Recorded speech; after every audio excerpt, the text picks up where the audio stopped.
મિત્રો અમારી સાથે એક પેરેન્ટ્સ આવેલા છે. આ પેરેન્ટ્સ ફક્ત જનજાગૃતિના માટે મૂકેલો છે. ખાસ કરીને ફંક્શનલ ન્યુરોલોજીકલ ડિસઓર્ડર આ બીમારી સમાજમાં ઘણી બધી છે, પણ ઘણી વખત આ બીમારીની જાણકારીના અભાવના કારણે બાળકો એટલે કે જે બાળકોને આવી તકલીફ થતી હોય એની સારવાર થોડી મોડી થતી હોય છે, જેના કારણે મા બાપ પણ થાકી જતા હોય છે આર્થિક રીતે, બીજી રીતે, અને ઘણી વખત બાળકોનું ભણવાનું પણ બગડી જતું હોય છે અને ક્યારેક ક્યારેક એની હેલ્થ પણ બગડી જાય છે. તો મિત્રો, આવી બીમારીઓ છે, આ કોઈ વળગાડની બીમારી નથી હોતી. આ બીમારી મોસ્ટલી અમારી ભાષામાં જે કહેવામાં આવે છે એ ફંક્શનલ ન્યુરોલોજીકલ ડિસઓર્ડર નામની તકલીફ કહેવામાં આવે છે. આમાં ઘણી વખત અલગ અલગ તકલીફ દેખાવા મળતી હોય છે અને દરેક વ્યક્તિમાં જેવી રીતે તાવના લક્ષણો અલગ અલગ હોય, જેમ કે કોઈકને કોરોના થાય તો કોઈકને શરદી થાય, કોઈકને તાવ આવે, કોઈકને ખાંસી આવે, એવું થાય. જરૂરી નથી કે કોરોના થાય એટલે બધાને તાવ જ આવે. એવી રીતે આ તકલીફમાં પણ અલગ અલગ લક્ષણો જોવા મળતા હોય છે. તો આવા જ એક પેરેન્ટ્સ અમારી સાથે આવેલા છે. એમની દીકરી જે હમણાં ઓલરેડી કોલેજમાં ભણે છે, એ કોલેજમાં ભણે છે અને એમને એક જે ફિઝિશિયન સારું કામ કરે છે સંતરામપુર ખાતેથી, એમને અમારી પાસે મોકલ્યા છે. પરંતુ આ તકલીફ ઘણા લાંબા સમયથી હતી, અરાઉન્ડ 6-7 મહિનાથી. પણ ફિઝિશિયન એમને પ્રોપરલી ડાયગ્નોસિસ કરીને અમારી પાસે કન્સલ્ટ કરવા મોકલ્યા છે. હવે આપણે જાણીએ કે જ્યારે આવું થાય ત્યારે શું થતું હોય છે, કેવા લક્ષણો થતા હોય છે જે બાળકને આવી તકલીફ હોય એમને. તો એમના મા બાપ પાસેથી આપણે જાણીએ છીએ, કેમ કે ઘણી વખત મા બાપ આ બાબતમાં બહુ ડરી જતા હોય છે અને ઘણી વખત યોગ્ય માર્ગદર્શનના અભાવના કારણે સારવાર પણ નથી કરાવી શકતા, તો ખોટી જગ્યાએ જતા રહેતા હોય છે અને ક્યારેક અંધશ્રદ્ધામાં પણ જતા રહેતા હોય છે. તો આ રોકવા માટે જ ફક્ત આ વિડીયો છે, એટલે આ બાબતમાં જનજાગૃતિ માટે. તો ચાલો આપણે થોડું જાણી લઈએ કે આવી તકલીફમાં કેવા કેવા લક્ષણો છે. હા, વડીલ, હવે તમારી દીકરીને તમે અહીંયા લાવ્યા, એવામાં જે તકલીફ થઈ હતી, તો શું તકલીફ થાય છે અને કેટલા મહિનાથી થાય છે એના વિશે મને જાણ કરો. બોલો.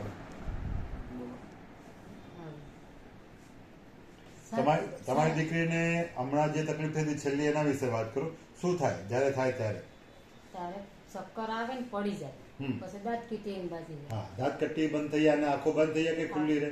બંધ થઈ જાય. હા, અને કેટલા ઘડી એવું રહે? થોડો અડધો કલાક પછી સારું થઈ જાય. શરીર એકદમ જકડાયેલું રહે કે આમ હલતું હોય એવું થાય?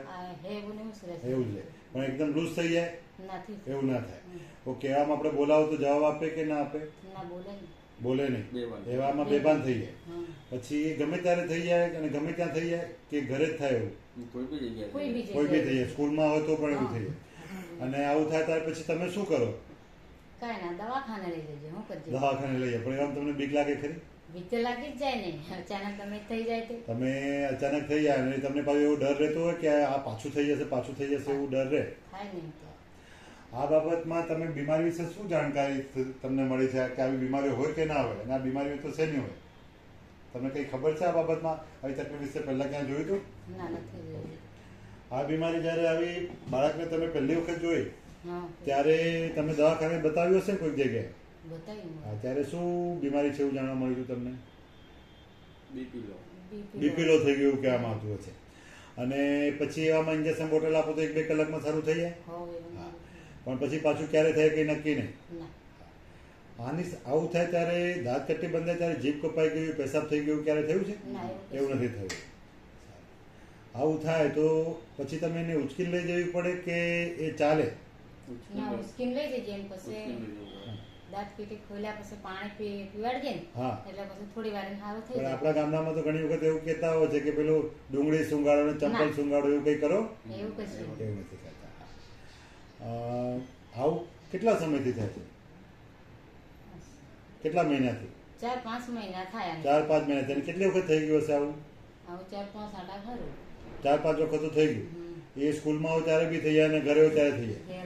અને સ્કૂલમાં હોય ત્યારે થાય ત્યારે સાહેબોના ફોન આવે કે તમને ખબર પડે કે શું, કઈ રીતે ખબર પડે? મેડમ ફોન કરે, શું કે કૃષ્ણ સારું નથી, તમે આવો એટલે અમે જાણી જઈએ. હા, અને સારું નથી એવું કે, અને શું થઈ ગયું એવું કઈ કે ખરા એ લોકો? ના, બીમાર છે ને. બીમાર છે એમ કે, પણ શું બીમારી એવું કઈ ન જાણે? તાવ આવ્યો, શરદી ખાંસી, ચક્કર આવ્યા, બીપી વધી ગયું, લો થઈ ગયું, એવું કઈ ના બોલે? બીમાર એટલે શું? પણ બીમારી છે એવું કઈ રીતે કહેવાય? એ બીમારી છે એવું કઈ રીતે નક્કી થાય? ચક્કર આવે એમ કે ચક્કર આવે એવું? એના વાલી 200 કિલોમીટર દૂર છે ને, એટલે એના વાલી ગભરાઈ જાય એમ કરી. હા, એટલે આપણે ખાલી સાદી ભાષામાં સમજાય છે કે ભાઈ તમે આવો અને બીમાર છે પછી લઈ જાઓ. ઓકે.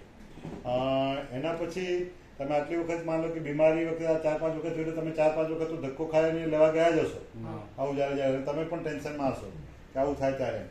પણ એ બાબતમાં તમને કઈ માહિતી ના મળી કે આ શું બીમારી છે, કેમ થાય અને રોકવા માટે શું કરવું જોઈએ? મચ્છર સાહેબને બતાવ્યું, પછી મચ્છર સાહેબે અહીંયા કીધું. એ ડૉક્ટર સાહેબનું કામ સારું છે, એમને ખબર હોય કે આ બીમારી કયા ડૉક્ટરના બતાવવી જરૂરી છે.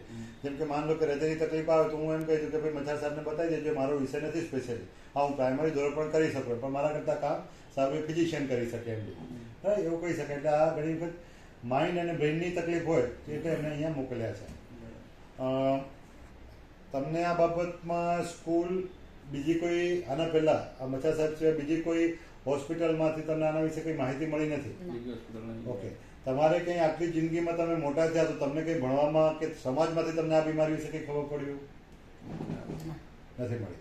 ત્યારે એવું થયું છે ખરું કે આવી બીમારી સમાજમાં તમને કોઈ બીજાએ જાણ કરી હોય તો તમે જોયું હોય અથવા તમે કોઈ બીજાને વાત કરી તો એ લોકોએ શું જવાબ આપ્યો, તમને શું ઓપિનિયન આપ્યું? સીટી સ્કેન કરાવો એવું કહ્યું. હા, પછી બીજું? બીજું કંઈ નહીં કહ્યું. હા, તો તમે એ ટાઈમે કરાવ્યું હતું સીટી સ્કેન? ના, પછી મચ્છર સાહેબને કીધું. મચ્છર સાહેબે કીધું સંતરા આપણે લુણાવાડા લખીએ. બતાવી દો પહેલાં કે ડૉક્ટર ડિંડોને બતાવ્યા હોય ઉર્મી હોસ્પિટલ. ઉર્મી હોસ્પિટલમાં બતાવી દો. ઓકે, સારું. દેખો, ઘણી બધી એવી બીમારીઓ આવે છે જેમાં માઇન્ડની બીમારી અલગ હોય છે, જેમાં ન્યુરોટિક બીમારી આવે, સાયકોટિક બીમારી આવે, બ્રેઇનની એટલે કે મગજની બીમારી આવે. એમાંથી અમુક બીમારી એવું કહી શકાય કે માન લો કે લકવા છે, અમુકને ખેંચ કહેવાય, અમુકને ચિંતા કહેવાય, અમુકને ડિપ્રેશન કહેવાય, અમુકને શંકાની બીમારી કહેવાય, અમુકને ગાંઠપણની બીમારી કહેવાય. એવી એક માઇન્ડ અને બ્રેઇનની બીમારી છે જેને ફંક્શનલ ન્યુરોલોજીકલ ડિસઓર્ડર નામની બીમારી કહેવામાં આવે છે. એવી બીમારી હોવાની શક્યતા વધારે છે, બરાબર છે. અને આ સારવારમાં ખાસ કરીને દવા અને કાઉન્સેલિંગની સારવારથી આ ચોક્કસપણે મટી શકે છે અને સંપૂર્ણપણે. પણ એમાં જેટલું જલ્દી તમે સારવાર કરાવો, જેટલા ટૂંકા ગાળામાં તમે લઈ આવો એટલે જલ્દી સારું. પણ માન લો કે એક વખત થયું, 10 વખત થયું, તો એક વખત જેને થયું એની સારવાર આપણે કરીએ વહેલા તો એને જલ્દી મટી જાય, બરાબર છે. પણ જે લોકોને વારંવાર થતું હોય તો એનો સમય થોડોક વધારે માંગી દે આ સારવાર, બરાબર? ઠીક છે.